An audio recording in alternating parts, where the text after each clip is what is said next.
श्री गणेशाय नमः। हर हर महादेव। जय श्री हरि। प्राचीन काल में जब धर्म, तपस्या और तीर्थयात्रा मनुष्य के जीवन का सबसे बड़ा आधार माने जाते थे, तब ऋषि मुनियों ने पृथ्वी पर स्थित उन पवित्र स्थानों का वर्णन किया जो मनुष्य के पापों को नष्ट करके उसे दिव्य लोकों की प्राप्ति कराते हैं। पुराणों में कहा गया है कि इस पृथ्वी पर अनगिनत तीर्थ हैं, परंतु कुछ तीर्थ ऐसे हैं जिनका स्मरण मात्र भी मनुष्य के जीवन को पवित्र बना देता है। इन तीर्थों में स्नान, दान, तप और उपवास करने से हजारों यज्ञों के बराबर पुण्य प्राप्त होता है और मनुष्य अपने साथ साथ अपनी अनेक पीढ़ियों का भी कल्याण कर देता है। पद्म पुराण के इस अत्यंत पवित्र प्रसंग में देवर्षि नारद धर्मराज युधिष्ठिर को उन दिव्य तीर्थों की महिमा बताते हैं जिनकी यात्रा करने से मनुष्य स्वर्गलोक तक की प्राप्ति कर सकता है। इस कथा में ब्रह्मस्थूना, कुब्जा वन, देवहद, कन्याश्रम, दंडकारण्य, चित्रकूट और विशेष रूप से पवित्र प्रयाग तीर्थ की अद्भुत महिमा का वर्णन किया गया है, जहां गंगा, यमुना और अदृश्य सरस्वती का दिव्य संगम होता है।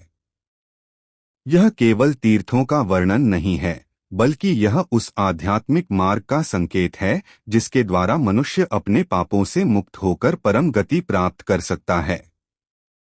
कहा गया है कि जो व्यक्ति श्रद्धा और भक्ति के साथ इस तीर्थ महिमा का श्रवण या पाठ करता है, वह भी महान पुण्य का भागी बनता है और उसके जीवन में आध्यात्मिक प्रकाश का उदय होता है। अब आइए पद्म पुराण के इस दिव्य प्रसंग में प्रवेश करते हैं और सुनते हैं देवर्षि नारद के मुख से तीर्थों की अद्भुत महिमा। नारद जी कहते हैं, युधिष्ठिर, ब्रह्मस्थूना नामक तीर्थ में जाकर 3 रात तक उपवास करने वाला मनुष्य सहस्त्र गोदानों का फल पाता और स्वर्गलोक को जाता है। कुब्जावन में जाकर ब्रह्मचर्य का पालन करते हुए एकाग्रचित्त हो स्नान करके 3 रात उपवास करने वाले को सहस्त्र गोदानों का फल मिलता है। इसके बाद देवहद में जहां से कृष्णवेणा नदी निकलती है, स्नान करे। फिर ज्योतिर्मात्र, जातिमात्र, हद में तथा कन्याश्रम में स्नान करे। कन्याश्रम में जाने मात्र से 100 अश्निष्टोम यज्ञों का फल मिलता है। सर्वदेवहृद में स्नान करने से सहस्त्र गोदानों का फल प्राप्त होता है तथा जातिमात्र हृद में नहाने से मनुष्य को पूर्वजन्म का स्मरण हो जाता है। इसके बाद परम पुण्यमयी वाणी तथा नदियों में श्रेष्ठ पयोष्णी, मंदाकिनी में जाकर देवताओं तथा पितरों का पूजन करने वाला मनुष्य सहस्र गोदानों का फल पाता है। महाराज, तदंतर दंडकारण्य में जाकर गोदावरी में स्नान करना चाहिए। वहां शरभड़ मुनि तथा महात्मा शुक के आश्रम को यात्रा करने से मनुष्य कभी दुर्गति में नहीं पड़ता और अपने कुल को पवित्र कर देता है। तत्पश्चात सप्त गोदावरी में स्नान करके नियमों का पालन करते हुए नियमानुकूल भोजन करने वाला पुरुष महान पुण्य को प्राप्त होता और देवलोक को जाता है। वहां से देवपथ की यात्रा करे। इससे मानव देवस्त्र का पुण्य प्राप्त कर लेता है।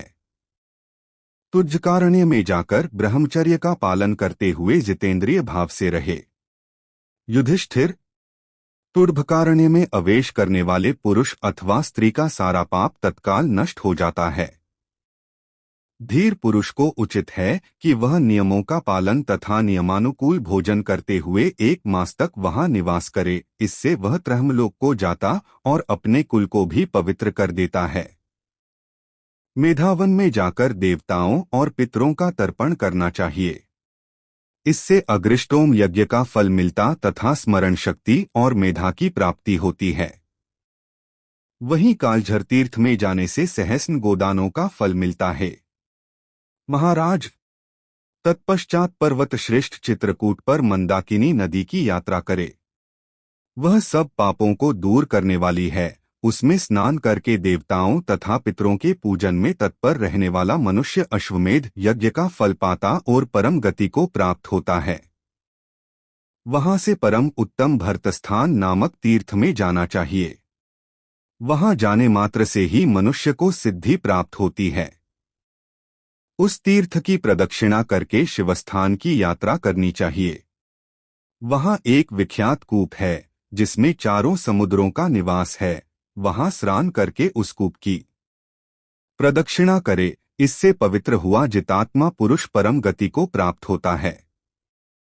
तदंतर महान श्रीड्रवेरपुर की यात्रा करे। वहां गड्ढा में स्नान करके ब्रह्मचर्य का पालन करते हुए इंद्रियों को संयम में रखने वाले पुरुष के पाप धुल जाते हैं और वह वाजपेय यज्ञ का फल पाता है। वहां से परम बुद्धिमान भगवान शहडूर के मुझवट नामक स्थान की यात्रा करे। वहां जाकर महादेव जी की पूजा और प्रदक्षिणा करने से मनुष्य गणपतिपद को प्राप्त होता है। इसके बाद ऋषियों द्वारा प्रशंसित प्रयाग तीर्थ की यात्रा करे, जहां ब्रह्मा जी के साथ साक्षात भगवान माधव विराजमान हैं। गड़ा सब तीर्थे के साथ प्रयाग में आई हैं और वहां तीनों लोकों में विख्यात तथा संपूर्ण जगत को पवित्र करने वाली सूर्यनंदिनी यमुना गद्गा जी के साथ मिली हैं। गड्ढा और यमुना के बीच की भूमि पृथ्वी का जघन कटि से नीचे का भाग मानी गई है और प्रयाग जघन के बीच का उपस्थ भाग है, ऐसी ऋषियों की मान्यता है। वहां प्रयाग, उत्तम प्रतिष्ठानपुर, झूसी, कंबल और अश्वतर नामक नागों का स्थान, भोगवती तीर्थ तथा प्रजापति की बेदी आदि पवित्र स्थान बताए गए हैं। वहां यज्ञ और वेद मूर्तिमान होकर रहते हैं। प्रयाग से बढ़कर पवित्र तीर्थ तीनों लेकों में नहीं है।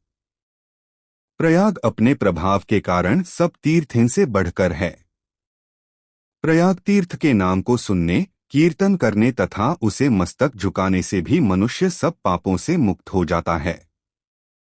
जो उत्तम व्रत का पालन करते हुए वहां संगम में स्नान करता है, उसे महान पुण्य की प्राप्ति होती है, क्योंकि प्रयाग देवताओं की भी यज्ञ भूमि है। वहां थोड़े से दान का भी महान फल होता है। कुरुनंदन, प्रयाग में 60 करोड़ और 10,000 तीर्थों का निवास बताया गया है। चारों विद्याओं के अध्ययन से जो पुण्य होता है तथा सत्यवादी पुरुषों को जिस पुण्य की प्राप्ति होती है, वह वहां गड़ा यमुना संगम में स्नान करने से ही मिल जाता है। प्रयाग में भोगवती नामक उत्तम बावली है, जो वासुकी नाग का उत्तम स्थान माना गया है। जो वहां स्नान करता है, उसे अश्वमेध यज्ञ का फल मिलता है। वहां हंस प्रपतन तथा दशाश्वमेध नामक तीर्थ हैं। गड़ा में कहीं भी स्नान करने पर कुरुक्षेत्र में स्नान करने के समान पुण्य होता है। गड़ा जी का जल सारे पापों को उसी प्रकार भस्म कर देता है, जैसे आग रुई के ढेर को जला डालती है। सत्ययुग में सभी तीर्थ, त्रेता में पुष्कर, द्वापर में कुरुक्षेत्र तथा कलियुग में गड्ढा ही सबसे पवित्र तीर्थ मानी गई हैं।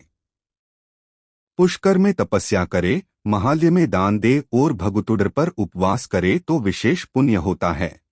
किंतु पुष्कर, कुरुक्षेत्र और गड्ढज के जल में स्नान करने मात्र से प्राणी अपनी 7 पहले की तथा 7 पीछे की पीढ़ियों को भी तत्काल ही तार देता है। गड़ाजी नाम लेने मात्र से पापों को धो देती हैं, दर्शन करने पर कल्याण प्रदान करती हैं तथा स्नान करने और जल पीने पर 7 पीढ़ियों तक को पवित्र कर देती हैं। राजन, जब तक मनुष्य की हड्डी का गर्भजाजल से स्पर्श बना रहता है, तब तक वह पुरुष स्वर्गलोक में प्रतिष्ठित रहता है। ब्रह्मा जी का कथन है कि गड़शा के समान तीर्थ श्री विष्णु से बढ़कर देवता तथा ब्राह्मणों से बढ़कर पूज्य कोई नहीं है। महाराज, जहां गड़जा बहती हैं, वहां उनके किनारे पर जो जो देश और तपोवन होते हैं, उन्हें सिद्ध क्षेत्र समझना चाहिए। जो मनुष्य प्रतिदिन तीर्थे की इस पुण्य प्रसड़ का श्रवण करता है, वह सदा पवित्र होकर स्वर्गलोक में आनंद का अनुभव करता है तथा उसे अनेकों जन्मों की बातें याद आ जाती हैं। जहां की यात्रा की जा सकती है और जहां जाना असंभव है, उन सभी प्रकार के तीर्थों का मैंने वर्णन किया है। यदि प्रत्यक्ष संभव न हो तो मानसिक इच्छा के द्वारा भी इन सभी तीर्थों की यात्रा करनी चाहिए। पुण्य की इच्छा रखने वाले देवोपम ऋषियों ने भी इन तीर्थों का आश्रय लिया है। वशिष्ठ मुनि बोले, राजा दिलीप, तुम भी उपर्युक्त विधि के अनुसार मन को वश में करके तीर्थों की यात्रा करो, क्योंकि पुण्य पुण्य से ही बढ़ता है। पहले के बने हुए कारणों से आस्तिकता से और श्रुतियों को देखने से शिष्ट पुरुषों के मार्ग पर चलने वाले सज्जनों को उन तीर्थों की प्राप्ति होती है। नारद जी कहते हैं, राजा युधिष्ठिर, इस प्रकार दिलीप को तीर्थों की महिमा बताकर मुनि वशिष्ठ उनसे विदा ले प्रातःकाल प्रसन्न हृदय से वहीं अंतर्धान हो गए। राजा दिलीप ने शास्त्रों के तात्विक अर्थ का ज्ञान हो जाने और वशिष्ठ जी के कहने से सारी पृथ्वी पर तीर्थयात्रा के लिए भ्रमण किया। महाभाग, इस प्रकार सब पापों से छुड़ाने वाली यह परम पुण्यमयी तीर्थयात्रा प्रतिष्ठानपुर जूसी में आकर प्रतिष्ठितन समाप्त होती है। जो मनुष्य इस विधि से पृथ्वी की परिक्रमा करेगा वह मृत्यु के पश्चात 100 अश्वमेध यज्ञों का फल प्राप्त करेगा। युधिष्ठिर, तुम ऋषियों को भी साथ ले जाओगे, इसलिए तुम्हें औरों की अपेक्षा 8 गुना फल होगा। सूत जी कहते हैं, समस्त तीर्थे की वर्णन से संबंध रखने वाले देवर्षि नारद के इस चरित्र का जो सवेरे उठकर पाठ करता है वह सब पापों से मुक्त हो जाता है।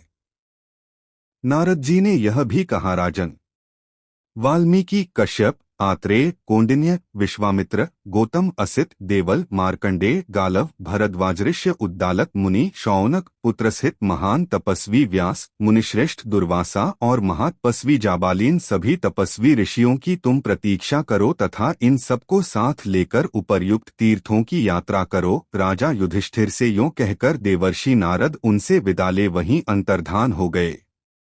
तत्पश्चात उत्तम व्रत का पालन करने वाले धर्मात्मा युधिष्ठिर ने बड़े आदर के साथ समस्त तीर्थों की यात्रा की। ऋषियों, मेरी कही हुई इस तीर्थयात्रा की कथा का जो पाठ या श्रवण करता है वह सब पातकों से मुक्त हो जाता है।